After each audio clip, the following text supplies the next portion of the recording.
Hello, welcome to another tonal landscape oil painting demonstration. This is your painter in residence, M. Francis McCarthy. The painting I'm bringing you today is called Seaside Trees. It's a 4x6. I painted this yesterday, and I'm very happy to present it to you today. I hope you enjoy watching the process and getting something from it. I'm going to try my best to talk you through what I did. So, first of all, the board is it's a bit of a, I'm pretty sure it's MDF. Yeah, and it has got about two or three good solid coats of house paint on it that are tinted to a, well, the name of the color is Deep Earth. I really like it. It's got reddish overtones, but it isn't overtly red. So it's perfect as a ground color because, and it's also not too light or dark. That's important also if you're looking for a good ground color to paint on. You want something in that middle range, I think. Although I have painted on darker before, and that forced me to be a little more careful. Here, you'd be amazed how much I leave peeking around things. Uh, and we are doing our underpainting right now, as you can see, with just straight up burnt umber, which is the perfect complement to the deep earth ground color. My brief on this one was to try and make it a bit brighter. I'm not sure if I succeeded. That's always kind of my brief, but tonalism does have this lower key to it, and it's like deep in my DNA. So I do my best. I looked at the painting today when I went to the studio. I'm real happy with it. The other part of the brief was just to do everything very fresh. So the entire painting session in the members area is just over an hour or so. So, which is good. I sell these quite reasonably, and my approach is just to have kind of big brushstrokes, a loose sort of study, and I did such a good job of that, I think, that I decided to put it on the channel. In spite of the fact I can tell from the numbers that these types of scenes don't always do as well as other types. But you know what? At the end of the day, I'm just here to share what I do. So I thought this was valuable to share with you, and really because you'll see, I use a pretty large brush. It's a 2 for the sky, but it's not like a worn in 2. It's got a bit of spread to it. And you'll also notice that I'm not repainting much. I'm just laying things down and then moving on. And now that's not completely the way I work. A lot of times I don't hesitate to go over a passage again to adjust it. Like a good example would be when I do darker masses of clouds in the sky. Once I get the rest of the lighter stuff in, invariably I decide that they're too dark and I need to adjust, which is fine. And I did a little bit of that here, but really the brief was just let's keep it really loose and expressive. Not so much. I remember when I was coming up. Some could argue I'm still coming up. But when I was learning oil painting, I went to Wet Canvas, which is, a pretty good site for learning stuff. And we're talking 15 something years ago or longer now. So I can't really comment on what it's like these days. But back then it was. And you had some quite experienced painters that were there sharing information, which I really appreciated. And it's one of the things that inspired me to do the same on my YouTube channel. YouTube wasn't really a thing at that time. But I remember one guy, he was, his problem was overworking, and that was certainly one of my problems when I started out. And I mean, right on through to a few years back. Even now, I can occasionally overwork a passage, but I've done enough of it, and I've done enough bad paintings that ended up being bad because of overworking that I'm pretty cognizant of it now. I'm pretty hip to what's going on. Anyway, he had a remedy, and that was he did a painting, for example, of a tube of paint, and he decided to count the strokes. Now, that's something I've never done, but I have laid this idea on students that tend to do what I call licking, which is when you just keep stroking the canvas or the board over and over, but you're not adding any new paint, and this is sort of like if you listen to my videos, when I go, or I say, or I repeat a word. Well, That's because I don't have a script. I'm just coming up with this. I'm basically like we were talking. We're having a conversation. So I need to buy myself those bits of time. Now, in the past, I would have been maybe better trained, not to interject as words. Instead, to just pause. That's what educated people do. Anyway, I digress. When you are doing the licking thing on your painting, it's the same thing. You really don't know what to do.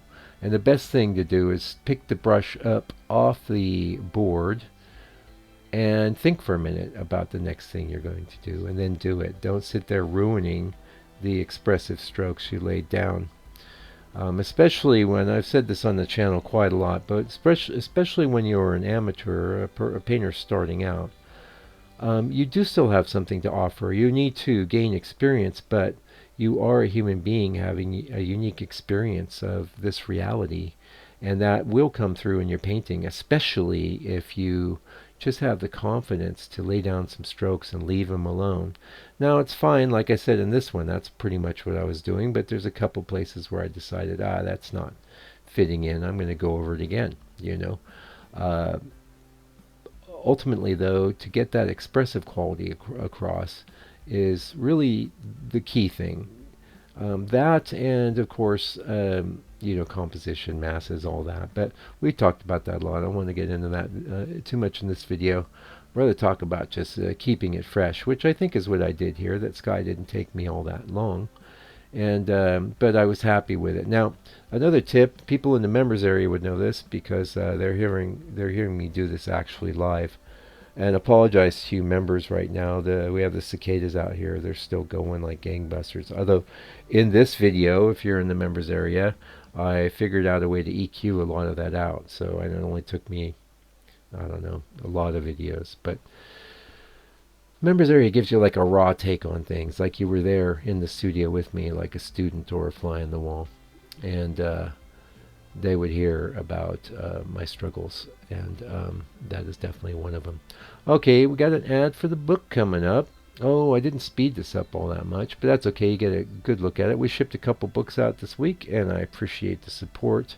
The book is only available as a physical book, not an ebook. It's just how we're rocking and rolling. It's $60 US. International shipping is included, which is, I'll be honest with you, it's the largest part of that amount. It's very expensive to ship to you guys everywhere else in the world from where I live in New Zealand, which is somewhere down around the posterior of the planet. Yes. Nice place to live, but it's very far away from most other civilized places. Yeah. Anyway, you see me coming in now with my black, and that's another thing you would know. Oh, by the way, in the members area, you get a good look at the beginning of the video of my reference image. And with some of the things I've been doing now, where they've been inspired by a master's painting, but I've taken things past the point of a riff. It's more like I just, you know, used an aspect of their painting to inform what I was doing. You will see that as well. So I like to share, and I think it's very illuminating to see the reference. And I don't really worry about you sharing it. Members are welcome to make their own, take a screenshot and make their own painting from that scene if they want, because it ain't going to look nothing like mine. There's so many decisions involved in making a painting. Now, just recently I had done a painting, and I thought for some reason it had gone missing from my studio. And the one it's Woolies Bay or Woolies Beach. You can see it here in the channel. Well, that was a coastal scene that did very well. Don't know why, but I had done that for a specific gallery that's up around that way, and then I forgot where I'd misplaced it. I thought maybe it took a walk out of my studio, and there are times where the door's open, someone could come in and grab something. Anyway, not usually, because who's going to steal a painting, right? Not many. Not many. It's Occam's razor, as my friend pointed out to me. Either way, I had decided, well, they had seen me working on it when they came in last time. I was saying, oh, well, I better have something for them. And I repainted it. And they're similar. The colors are very much the same. But slight differences in composition and the way I handled and approached various elements of the painting, and I'll be honest with you, it'd be very difficult for me to actually repeat a painting and have it really look the same. There's going to be bits that are going to change, and I've talked about this on the channel. That's just me trying to do a version of something I've done before. And it's really one of the reasons that I love reimagining, re-embracing scenes I have painted before, because it's a great way to sort of kind of clock your own progress. You might try that sometime if you have a painting of an image of a painting you did a few years back. Maybe have another go, and it might be really encouraging to you to see how much you progressed. Anyway, we laid in the I didn't share the mixing session in this video in the members area, and one of the reasons is I wasn't really going to share it since I know these scenes aren't that popular on YouTube. But middle of the week video gives me a chance to burble, and I'm very proud of the immediate and expressive quality of this painting. Now, there's another thing about this painting. I don't really like big triangles in my paintings, and this has several. So when I do have them, I'm always, because compositionally they can really, really be very intense. So if you're going to do that kind of thing, you got to be thinking of ways to balance it, soften it. Mostly it's a matter of proportion. Like you can see that little peninsula I have coming in the reference image came out much further into the water, but I wanted more of a balance of water to land there. And I'm mostly talking about the end bit. If you took the whole mass into account, that wouldn't be the case. The other thing is, like in the reference image, and a lot of these too, especially if it's kind of being adulterated by these various means, there can be too many grasses. And I had a painting just recently of this type. I'm not sure if it'll get up on the channel. Maybe it did, but that whole peninsula is covered with grass. Now that just doesn't read for a coastal scene. You know that there's going to be rocks and things there. Yes, we don't mind a few tufts of grass. And so what I'll do is I'll just start inventing rock shapes. And I had a painting recently where 90% of it was invented rock shapes. And I just basically have an approach where I lay down a series of patterns, starting with dark and then working my way up to middle and light. And I just try and lay down strokes that look good and not overdo it. Now, rocks are very hard to paint. They can be.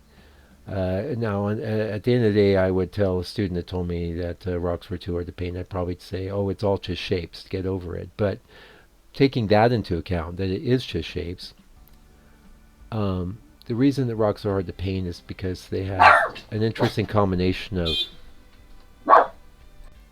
sorry about that, just got a delivery. I think I was talking about rocks there.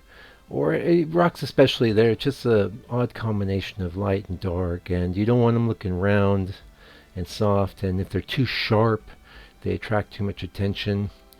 Also, they can be incredibly complex looking.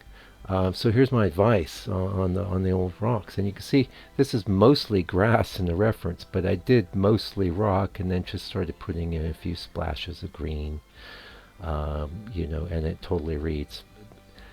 Which gets to the thing I was just thinking about after I dealt with this delivery driver that I want to impart to you. A really big tip if you're a painter starting out, especially because when you're starting out, you're struggling to say, oh, how do I paint a tree? How do I paint this grass? How do I paint this car? Or whatever it is you like to paint, this house.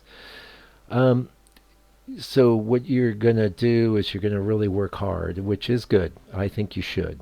But the harder you work, usually the worse your painting is. But it's kind of catch-22 in a sense, because if you don't work hard trying to figure these things out, you'll never figure it out. But if you work too hard, it doesn't come off. But here's the really big tip I want to impart to you right here at the end of this video for those of you that have taken the time on this middle of the week video.